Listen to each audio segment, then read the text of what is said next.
Hey, everybody, and welcome to episode 2 of my series In Retrospect and my continued deep dive into Marilyn Manson's work. And today we will be talking about and reviewing Heaven Upside Down. With that, let's get into it.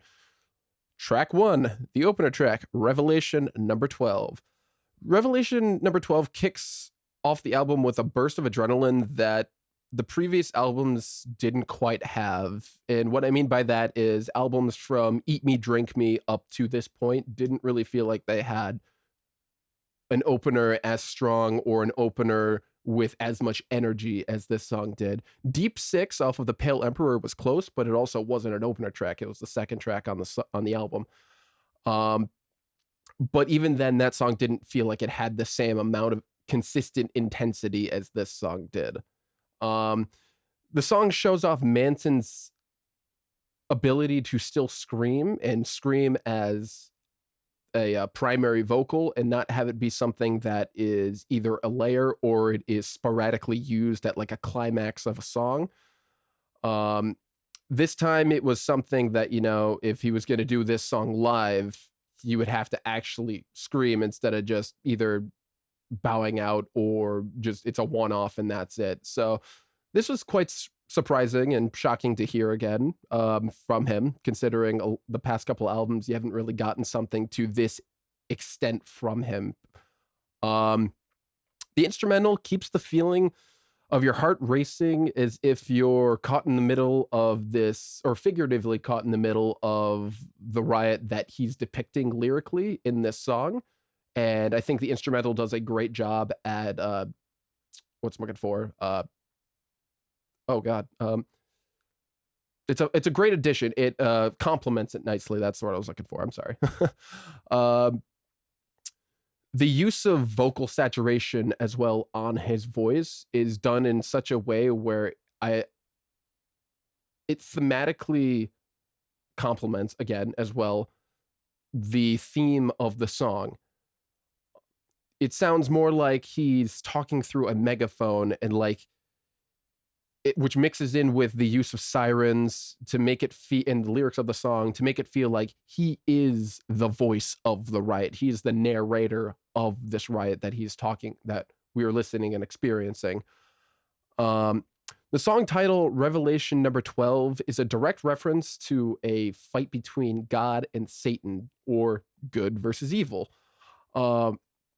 You get that, and you really get that with lyrics, especially like, is it the devil or us? The song clearly is talking about the state of our society and perfectly encapsulates the inner dilemma of the people who want to be righteous, but they're blinded by their perspective, or their tunnel vision. Their perspective is too narrow. They only see their end goal without really understanding the consequences of their actions.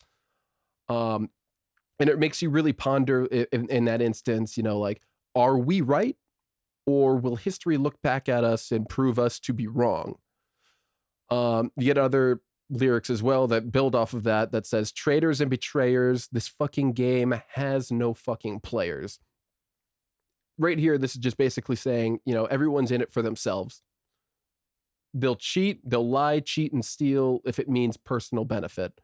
And in this game that he's talking about, in order for there to be players, there would have to be people who were playing it legit, or who were playing the game legitimately.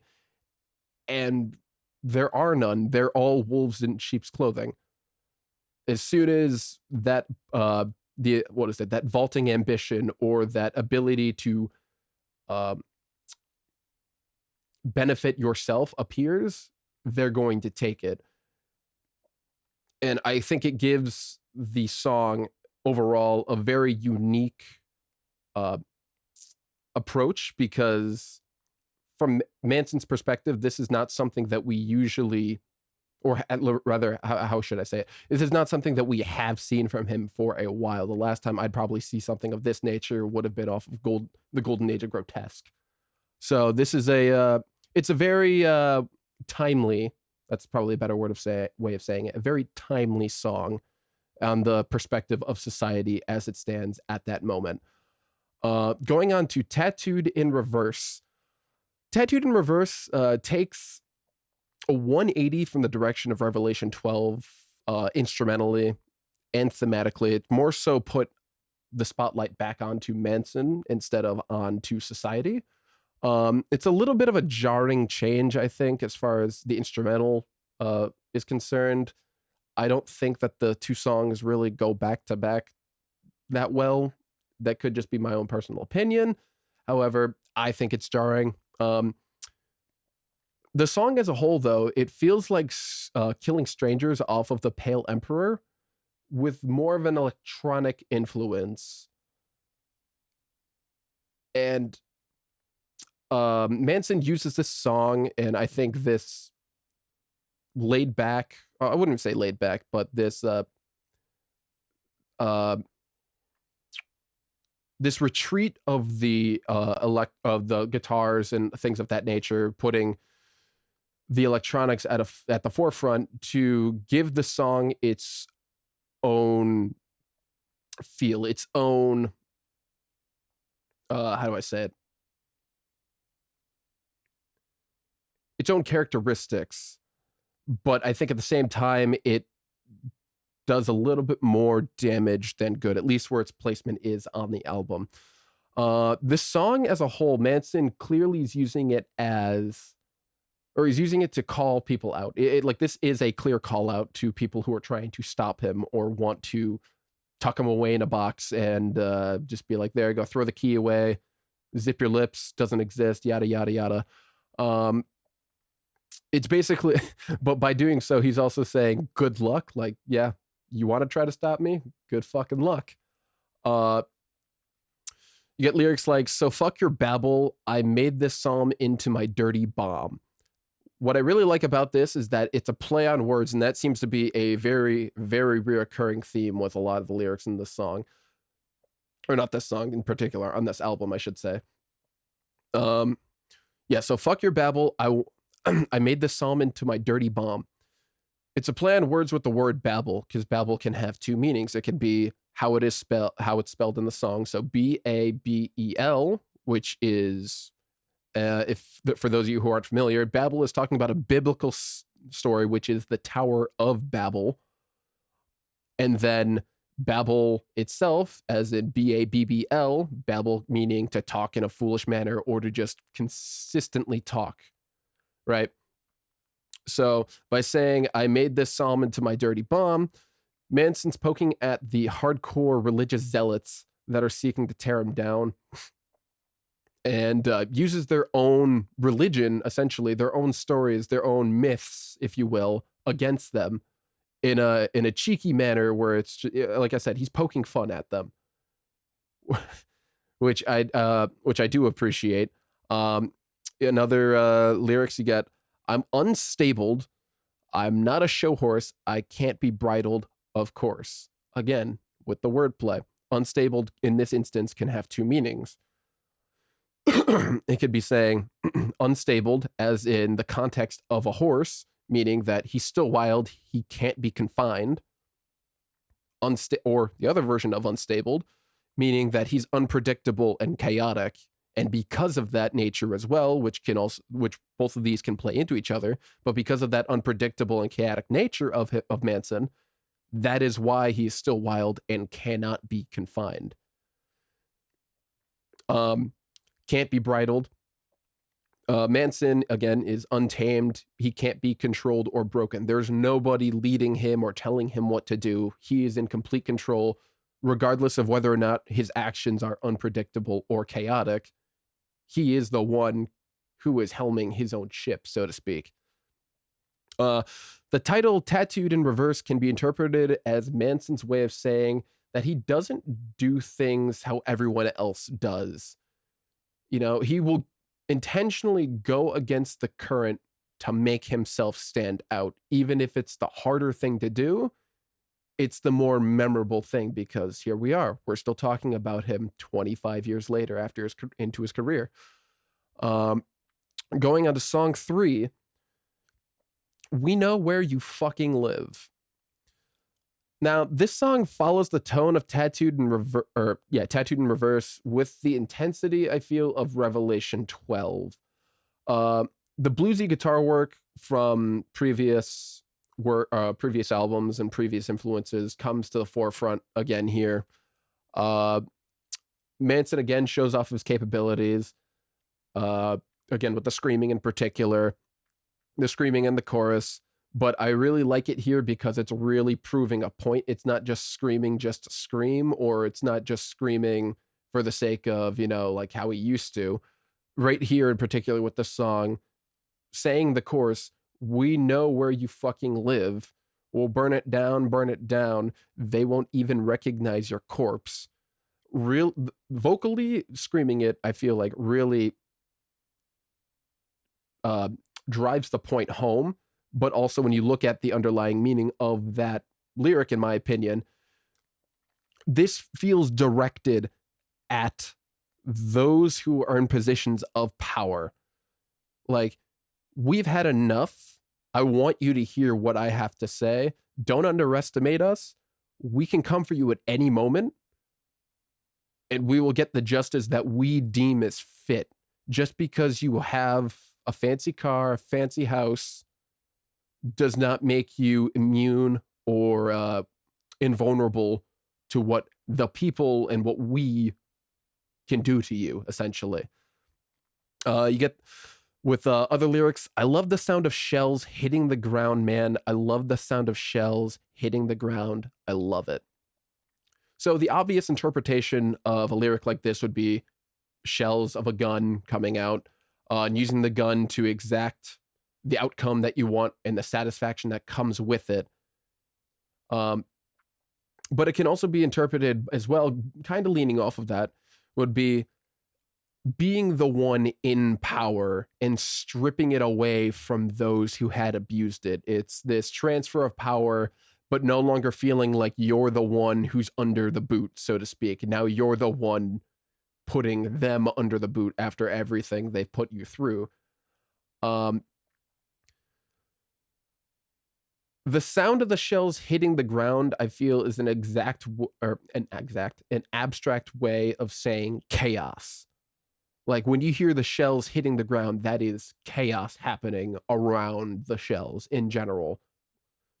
Where was it? It almost this lyric and this interpretation almost reminds me of the Joker quote from The Dark Knight. Introduce a little anarchy and you create chaos. The shells hitting the ground are the shots that are heard around the world, so to speak, the call to arms for the chaos that is about to ensue.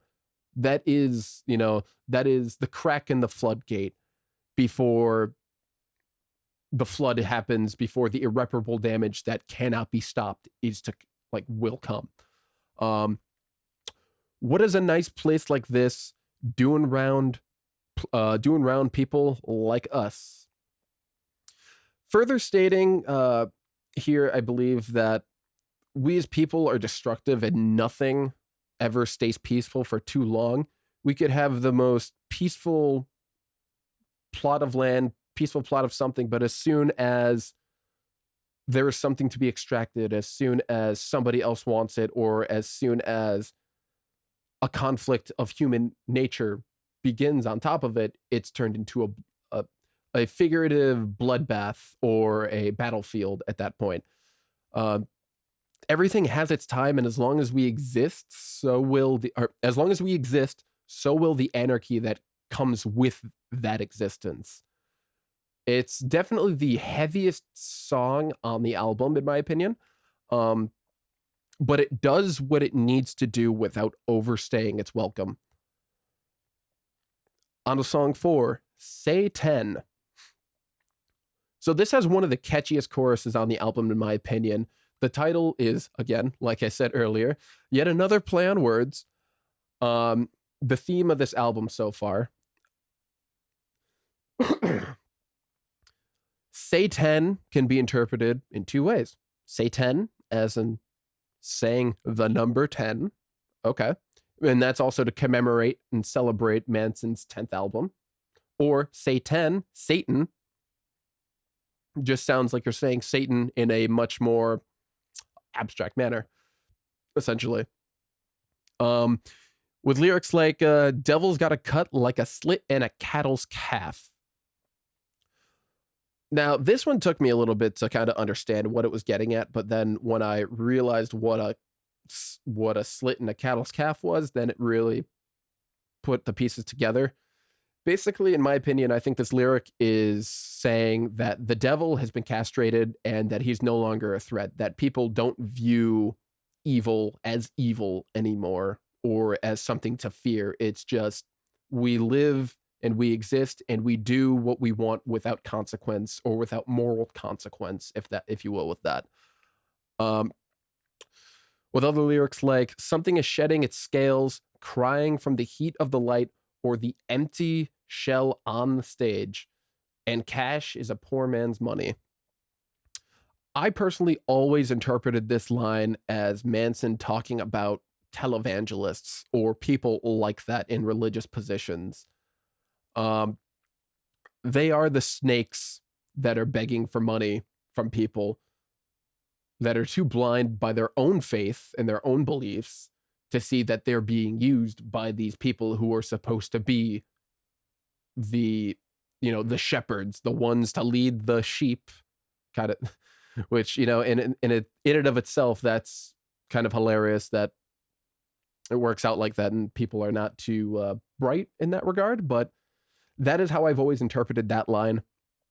No matter how much money these people make, or how much they take, rather, I should say, it will never fill the hole that's inside of them. They're always going to have that void because they're always going to want more. They suffer from the same sins that they preach that they don't suffer from, or they tell everybody else not to suffer from. Vanity, pride. I think those are probably two of the same exact things. Greed, specifically in this case. But all of these deadly sins that they say you should avoid and need to abide by the purest form of life and the purest path and the righteous path, these people are doing the opposite while telling you to do ABC, and they're doing XYZ. Another lyric, you say God, I say Satan.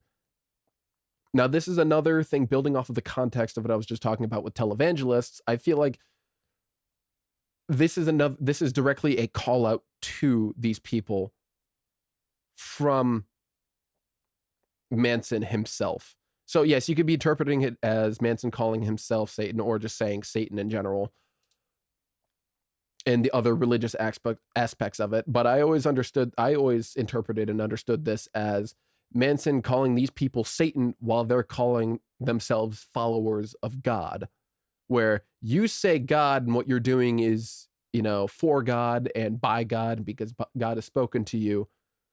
You're actually just proprietors and perpetrators for Satan in that regard, in that belief, in that faith. You do not believe the words that are coming out of your mouth because your actions speak louder than words, and your actions are doing the opposite of what you're preaching. Even though this song is arguably slower than We Know Where You Fucking Live, it does a great job at keeping the same energy. And it feels like from when it feels like from when We Know Where You Fucking Live starts up until now, this feels like where the album really starts to hit a stride, because before, with the first two songs, Revelation 12 and even Tattooed in Reverse, it was a little jarring. They don't feel like they really go back to back. And even going from Tattooed in Reverse into We Know Where You Fucking Live, I feel it still falls into the same boat as well. It doesn't really, okay, there's a bit of a cohesive connection there, but it doesn't really fit. Having both of these songs back to back, I feel, works in the benefit of the album as a whole. Where is it? On to song 5, I believe. Yeah, song 5. Kill for Me. Not to be mistaken for Left 4 Dead. This is, again, another song where the bluesy influences really dominate, especially a lot more than they did on Tattooed in Reverse. or not Tied Tune Reverse. Which one was it? My bad. We know where you live. The electronics make a return on this album, or just on this song in general, and they help accent the song while not overpowering the guitars. It almost, to an extent, it brings a bit of an 80s new wave feel to it, while also still sounding like a Manson track. I tend to view this song from the position of Manson's relationship with drugs. The perspective is that the perspective's coming from the drugs looking at Manson or talking to Manson instead of Manson to the drugs, if that makes sense. It's romantic yet destructive. Like the very first lyric of the song, let's grab our gold switchblade and make us a blood pact, babe. As well as lyrics like, bloody noses are just like roses, but what happens when we are betrayed? There seems to be a sense of sarcasm to these lyrics that doesn't make it feel like it should be taken seriously. Almost like it's a test for Manson to see how far he would actually go for his addiction or anything of that nature. But again, like I said, because there's a sarcasm to it, it's almost like he's poking fun at the fact that he is an addict, but also is aware and completely aware of what his limits are and how far he would realistically go. But I think having this seductive nature with the romantic edge gives this almost like he's having a relationship with a person kind of experience, rather than if it was just him talking to an inanimate object or just drugs themselves. Especially with things of this nature, where it becomes almost kind of sexual in nature. Sideways for attention, long ways for results. Who are you going to cross? So this is a very fun lyric to break down. Sideways for attention in the sense of a woman laying on her side seductively, right? This is the seductive nature, the reason why you keep coming back, why it keeps taking your attention. Long ways for results is about that seduction, going after what it wants, essentially. This is about, how do I say this? This could be like your typical woman in high heels, red dress, red lipstick, that kind of thing, right? Where it's just it catches your eye, but that kind of woman also is after what she wants. So more than likely, because she's so confident, everybody else is just gonna kind of melt around her and concede to what she wants. Who are you going to cross is a great play on words here, because it has two meanings. You could be talking about who are you going to anger or upset with what it is you do. After everyone's melted around you, you're bound to be breaking someone's heart, essentially. And but then you could also put them together. So you've got sideways and long ways. You put it together, makes a cross. So it becomes almost like he's implying that this figurative woman, or these drugs, or the nature, the seductive nature itself, is heaven sent. It's something that's so addicting that it may as well be from God himself, right? Going on to song number 6, Saturnalia. This is the longest song on the album, almost eclipsing the 8-minute mark, literally by like 2 seconds. As well as I feel the most experimental. The song feels like third day of a 7-day binge, but spacier and more atmospheric, with a creepy and uneasy undertone that is layered underneath it. Lyrically, this song seems to dabble in the realm of conspiracy theory, at least from my interpretation of it. In my opinion, I think it's talking about Hollywood elites and the crazy things that they've been accused of, like occult worshiping, or the ludicrous parties that we have heard about, and just in general. Um, a slang for Saturnalia can actually mean a wild gathering, which would kind of work out in that regard, working with ludicrous parties and just crazy things themselves. But it also, in the context of today and what's been happening recently in 2024, it really kind of works it takes on a completely different perspective, in my opinion, or at least it furthers my interpretation of what this song was. Because in the context of today's social climate and the news that's recently come out with P. Diddy, it kind of proves that what he was hinting at, or at least what my understanding of what he was hinting at here, is layered in some form of truth. Manson is a guy who has been in these Hollywood social circles for better or for worse.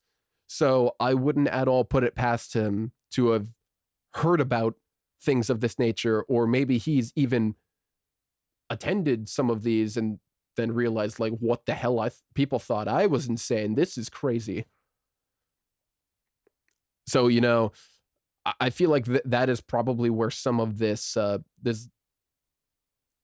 lyrics, the abstract interpretation of these lyrics is coming from.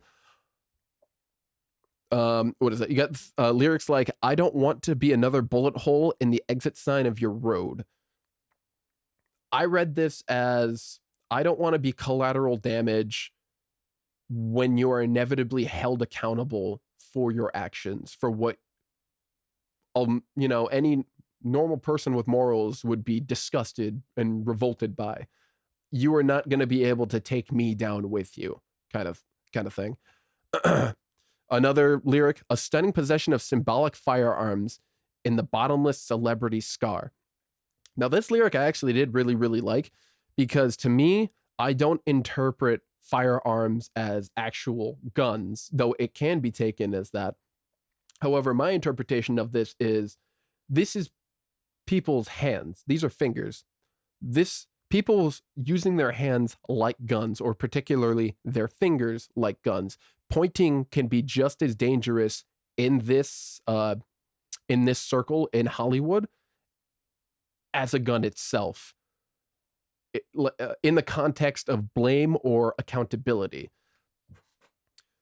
So being accused of something, or accusing someone of something, which we know with Me Too and all this other stuff, if somebody points the finger at you, the likelihood that your career will exist, or the likelihood that things that you didn't want to come to light are going to come to light in some regard, even if what you got accused of wasn't what was actually uncovered. And now also, this is another rabbit hole for people to go down. So it's just an unintentional, it's an unintentional relation between the accountability or the blame that you were accused of, rather than secretly what you were hiding but has then come to light.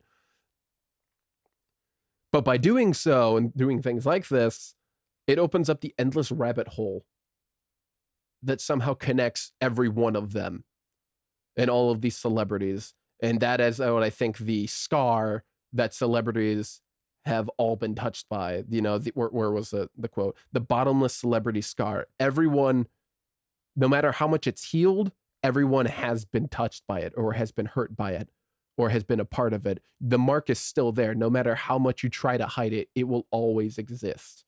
This is almost like what is it? Macbeth. I forget what the wife was, or the lady was, but it's the whole thing where she's trying to rinse her hands off, and she keeps saying, "Oh, you damn spot," because in her head, her hands are still covered in blood from killing, I believe it was the children or something like that, or the princes and princesses, or the heirs to the throne.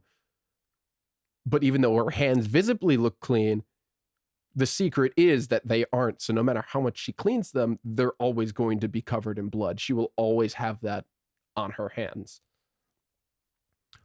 So in this instance, nobody's clean, and nobody is innocent. They're all just as dirty as the other one. It's just a matter of some are dirtier than others.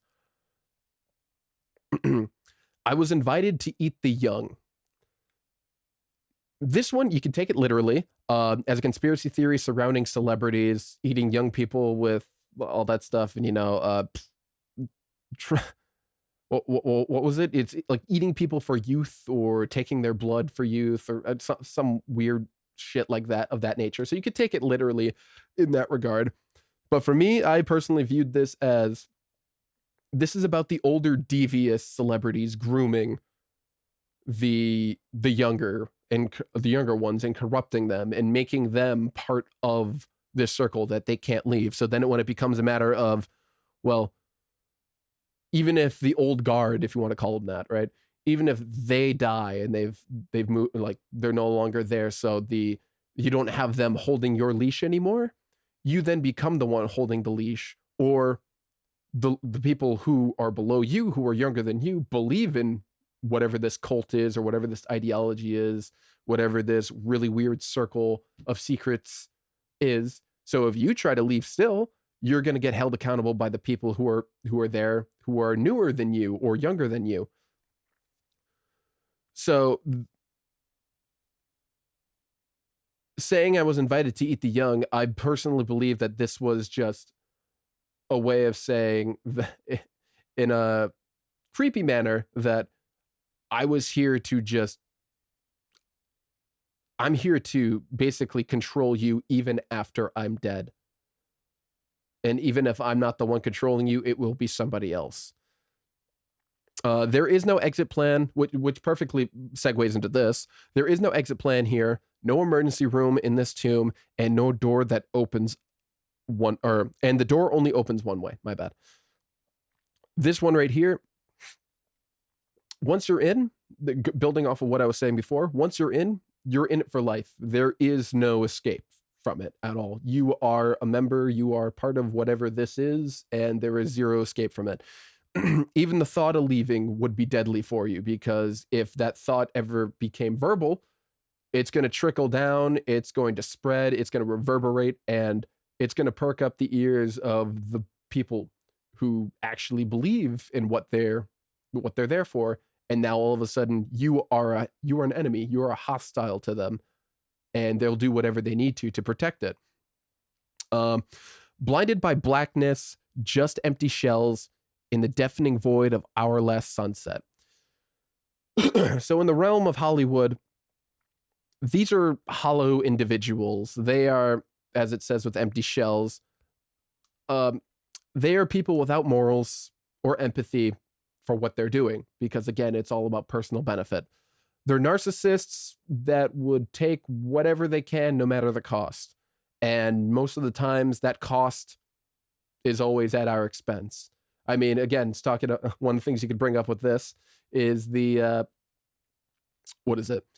These are the people who will go up on stage at like the Oscars or whatever or TV or movie celebration show, whatever the hell you want to call it. And they'll be the first people to call other people out for, oh, you're not vegan, you should. We need to stop eating meat. Oh, you need to stop flying. We need to stop using cars. We need electric cars. We need to do this. Go green. We need to... And not specifically knocking on going green and all that stuff, but the point here is that it's all hypocrisy, because at the end of the day, these are the people with $1 million yachts. These are the people who fly private most of the time. No, actually, shouldn't say most of the time. Well, yeah, 90% of the time they fly private. The other 10% who aren't popular enough or rich enough to do so don't do things of that nature. But these people have security to fight people off. They live literally in castles in the sky, as far as skyscrapers are concerned, where they own basically 3 or 4 floors, where it's just a gigantic compound on the roof of a fucking building. But these are the people who are saying that, oh, we need to, the lesser people and the peons like us, oh, we need to think about downsizing. We can't have big houses. You can't be doing this. You can't be driving cars like this. You can't be, it's just all hypocrisy. And this right here, I think, is just exactly that. They've essentially lost the plot. They believe their own bullshit so much that they're so disconnected from reality itself. I'd say that this is probably my favorite song on the album as a whole, because especially now with the newer context, with the P Diddy stuff and things of that nature. But this is probably my favorite song on the album. Jesus Crisis. This song comes across as jarring, especially following Saturnalia, in my opinion. The lyrics also come across as infantile. I mean, there's a specific kind of charm to that nature, which I'll get to in a little bit. Even after all these years, the song is still really hard for me to listen to for the first half. No matter how many times I listen to it, I can't really say that it's grown on me or that it grows on me, because it doesn't. The change up during the halfway point of the song is where the song feels like it finally comes together into something cohesive. I feel like the song had just started at the halfway point as a whole. It would have better fit following Saturnalia, in my opinion. But we get lyrics going back to the lyrics coming across as infantile and of that nature. You get lyrics like, I write songs to fight and to fuck too. If you want to fight, then I'll fight you. If you want to fuck, I will fuck you. Make up your mind or I'll make it up for you. So, I mean, right then and there, it's pretty infantile, but there's a little bit of a charm to it in the regard of it feels like Manson's just basically this is Manson saying that he does whatever the hell he wants and writes whatever he wants. If you can't decide which one, then he'll do what he wants and you're going to get whatever the hell it is you get. Or other. So, I mean, those are more so along the lines of the infantile. You get into something a little bit more, what's I'm looking for? Abstract, or a little bit more thought-provoking with lyrics like, I'm like a Jesus crisis, and I made it up for you. Here it seems like Manson is stating that he is causing the younger generations to stray away from religion, like he is another form of Jesus in that regard. He is the one who is, how do I say it? Taking their minds and their ideas and their eyes away from God, if you will, right? He's opening their minds up to to question religion as a whole, to see if it's something that they really do believe or if it's just something that they're told they should be believing in. And then I feel like as the final of that as well, the final portion of that lyric, and I made it up for you, this is kind of adding insult to injury, poking fun at those who are vehemently against him, saying that, he just made all this up. And it is really, this entire persona is just to piss you off, which, I mean, that's something going all the way back to, the 90s and early 2000s with the conservative movement against him and things of that nature. But it still kind of holds true till this day still, because I don't doubt that he's still getting shit for this. But what's funny about this, in my opinion, is at least he's poking at he's poking fun at the fact that, like, hey guys, your story, it's just as made up as my persona. I literally just made it up and I have people following me. See how easy it is, kind of thing. So I do find that aspect of it funny, and while I say it's a little infantile, I do think there's a specific kind of charm that comes with it. But while I do enjoy the satirical nature of the lyrics, this is definitely my least favorite song on the album, I would have to say, without a doubt. Going on to song number 8, Blood Honey. This is another one of my favorites on the album, in my opinion, one of the highlights from it. The opening melancholy piano melody gives off this almost hypnotic trance that you can't really help but be drawn into the song. It's just something that it piques my interest immediately, and like, I want to hear more. I want to hear what this has to say. Manson's vocals on this song as well feel particularly vulnerable.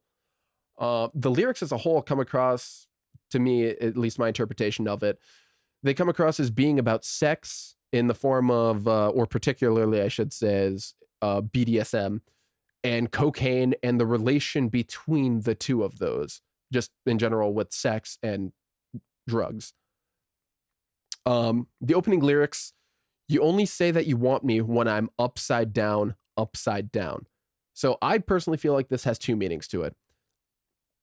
Hinting at BDSM in general, where, you know, you say you only want me in a particular kind of position, or at least a position where you can have complete control over me.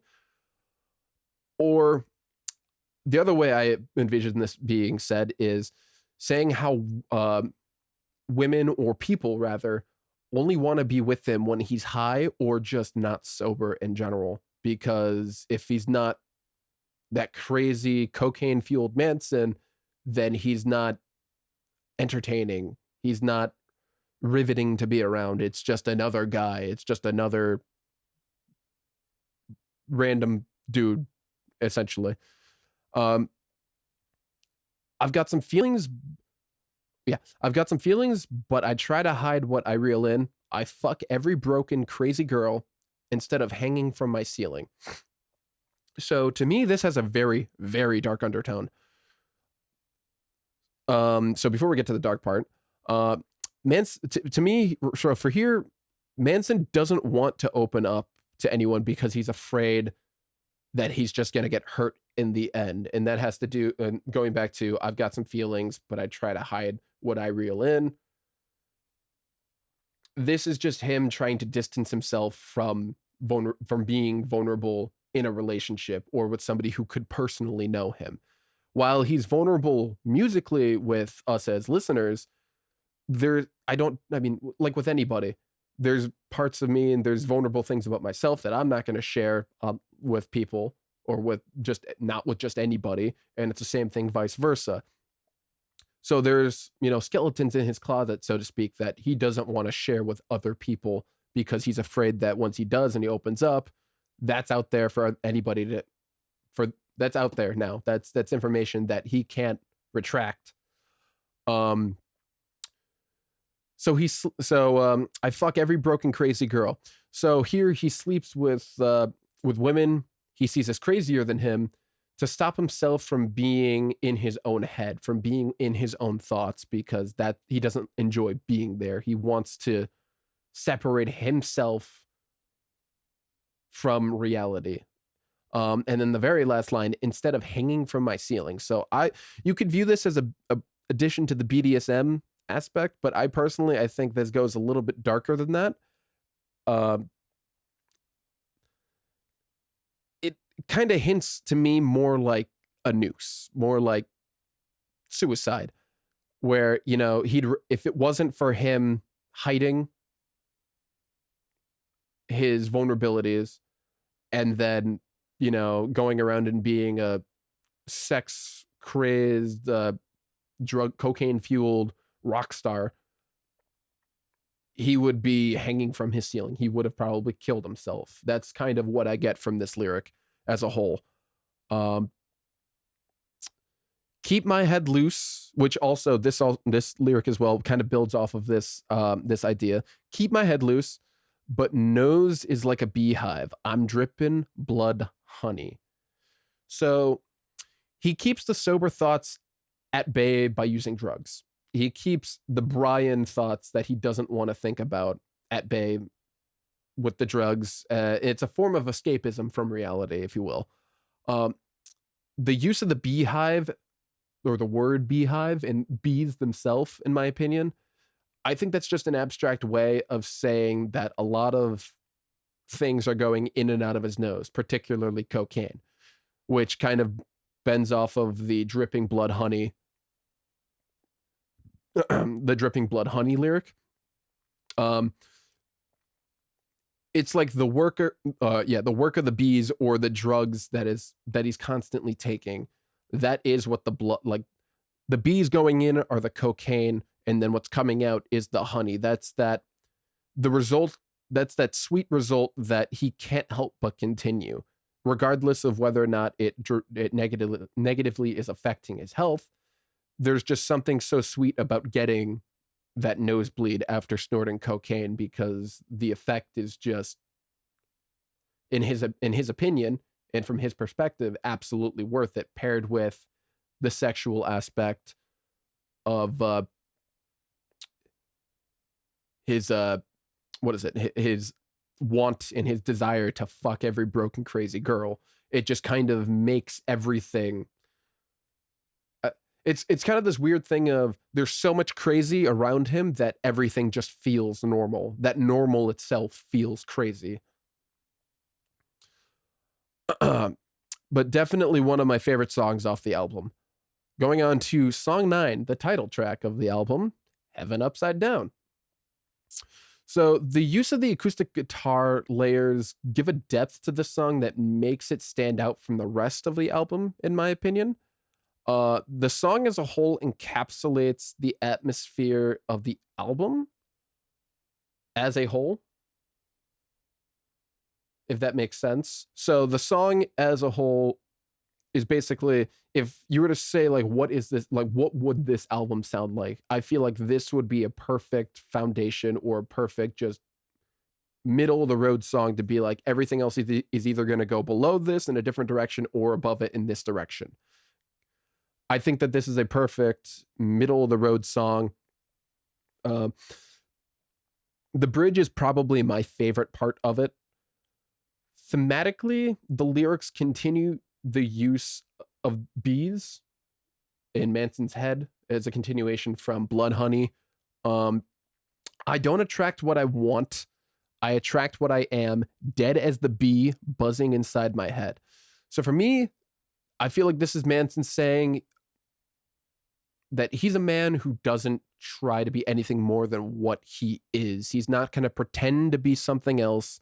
He's not going to curb his opinions or what he has to say or his personality. He's just going to be unapologetically be himself. And that is what attracts the things that are like him, rather than or I should say, whether or not that's people or opportunities, because there's just something appealing about it kind of comes down to a confidence thing, where even if you're just batshit crazy, the confidence is what makes it believable and what makes it appealing. Just like with a lot of things, really, if you think about it.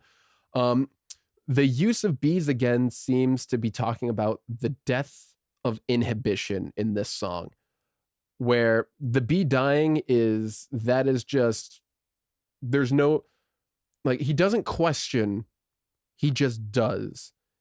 There is no second thought about, oh, should I do this, or what about this, blah blah blah blah blah. He just does it because at the end of the day, I don't fucking care. I am who I am. The follow-up lyric to this, the follow-up lyric to this, and I tried to look inside you, I ended up looking through you, now you try to tell me you're not a ghost. For me, I don't think it really matters the perspective on this, because whether this is about Manson himself or his perspective on another person in particular, it seems to be hinting at the fact that he doesn't recognize what he is looking at. They become the empty shell that he has referenced throughout this album. And now he doesn't really know how to continue this relationship, if you will. Going on to the final song of the album, Threats of Romance. So this is the closer of the album that once again dabbles in the themes of romance, but in a more direct manner. Feels like it's more of a public confession, if you will, from Manson to those who kind of dream to be with him, or, you know, people who obsess about Manson, or want to, like, be in a relationship with him, a love relationship, that is. But by doing so, I feel like he's also pointing out the fact that people love a train wreck, no matter what side of the fence you're on, whether you're a celebrity or not, the barrier is kind of irrelevant, because take away the title of celebrity or normal person, we're all people at the end of the day, and we all have certain things that we are just universally attracted to and can't help but look away. And that seems to be the thing with train wrecks. It's drama. Why do you think TMZ and all this stuff still exists after all these years? It's because of the drama behind it. There's just something so addicting. What's that saying? High school never ends, as well as the drama surrounding it. There's a reason why that still rings true. But you get lyrics like, where is it? Things are pretty. My bad. Things that are pretty are always kept behind glass. Someone like me can't make it last. If I like you damaged, but I need something left, something for me to wreck. So this is Manson saying that he is just as guilty of being attracted to damaged goods, but his cynical nature prevents him from having a healthy relationship.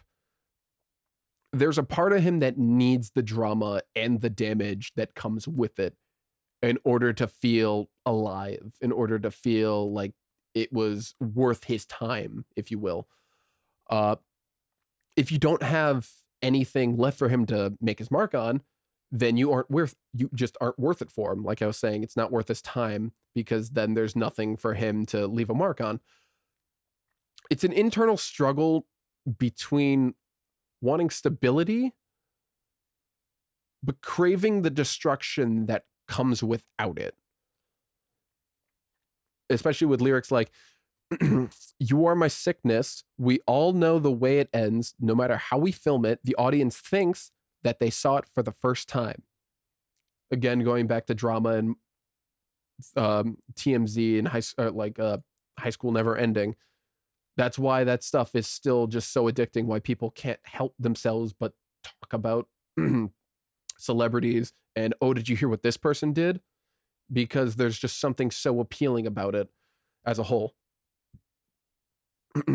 But to me, Manson is saying that no matter how many different times we see or hear things like this, we will always get that rush, like it's our first time.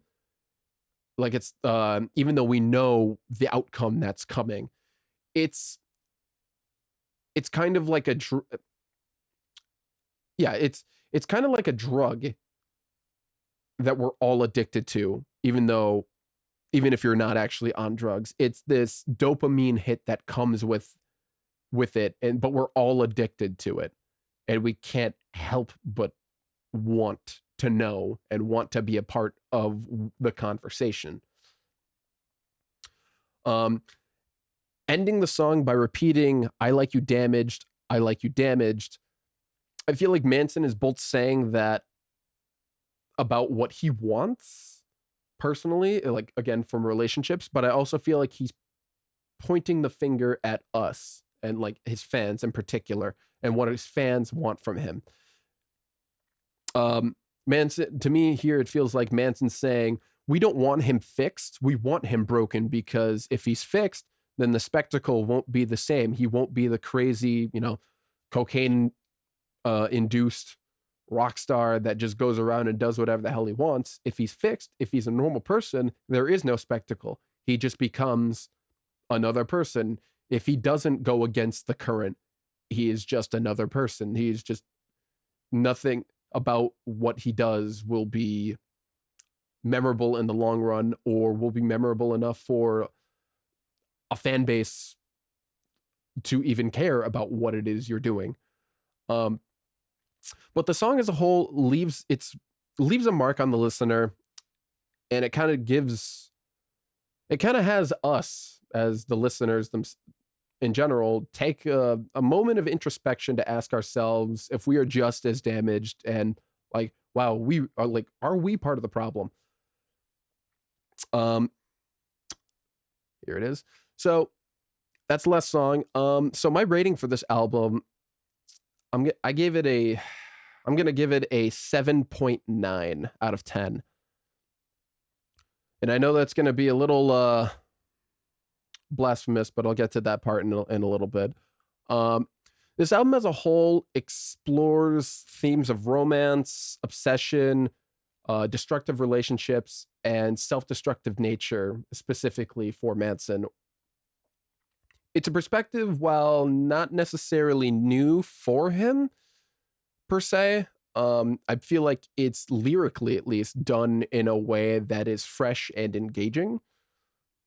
However, musically, I feel like this is where the album stumbles its hardest.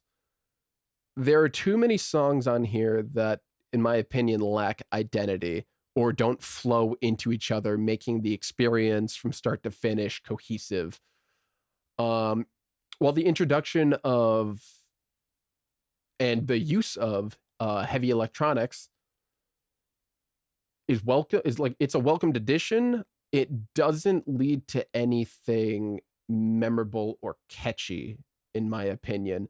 I think if you take out the electronics of this album as a whole, it just feels like a stripped down, bare bones version of The Pale Emperor. I'd say that the highlights of this album would be We Know Where You Fucking Live, Say 10, Saturnalia, and Blood Honey. And then I could also throw the title track as a honorable mention as well. But I understand that this rating might come as a bit of a shock, considering how low it is for how much I had to say about it. But however, I don't really ever find myself coming back to this album to listen to it much at all. Occasionally I'll get the urge to come and listen to some of the songs, but that's exactly it. I'm just listening to a handful of those songs, specifically, the 4 or 5 that I mentioned. And then that's it. I've moved on. I'm not really going out of my way to listen to the rest of the album. I'm one of the weird people who likes to listen to albums from start to finish. Even if it means I start in the middle of the album, I'm going to start from the middle of the album, let it repeat, and then get all the way back down to the middle of the album. I prefer to listen to albums like that. And there really isn't much here grabbing my attention. Yeah, the lyrics are a little bit more, like I said, they're a little bit fresher and more engaging, the way it's been done with the perspectives and the romancing and all of that. But again, there's just nothing here that really holds my attention instrumentally that makes me really want to go out of my way to listen to these songs as a whole.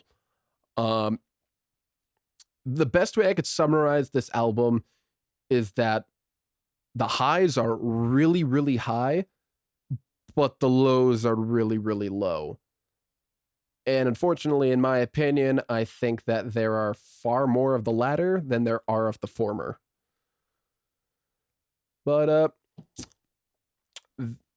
that will do it. That is my review of Heaven Upside Down by Marilyn Manson. Like the video and subscribe if you enjoyed. Let me know in the comments what you guys thought about the album. And thanks to everybody for watching, as usual. I appreciate it. And I will catch you guys in the next video. See ya.